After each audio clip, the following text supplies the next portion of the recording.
Toy izao ndray avana ny teny zaraina izay omenantsika anio. Ry olon'i KRISTY aza mifampiapanga. KRISTY no nilaza fa ampidiry ny sambatra miapanga.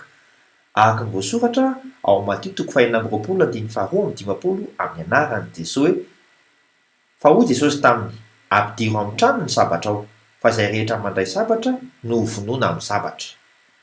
Sao hifototra aminao izany.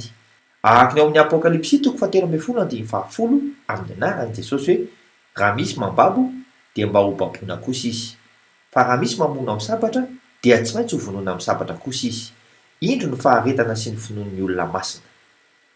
Fa aleo manana faharetana. Araka ny Apokalipsy 14:12 amin'ny anaran'i Jesosy hoe indro ny faharetan'ny olo-masina dia izay mitandrina ny didin'Andriamanitra sy ny finoanan'i Jesosy. Mampiabana no niantsonanao. Vavaka isika, ray eo, arova izahay, ampio izahay mba hampiasa sabatra mahasoa dia ny teninao fa tsy ny sabatra hafa ankoatr'izay. Amin'ny anaran'i Jesosy KRISTY velona avy any Nazareta. Amen. Mandra-piaona tompoko.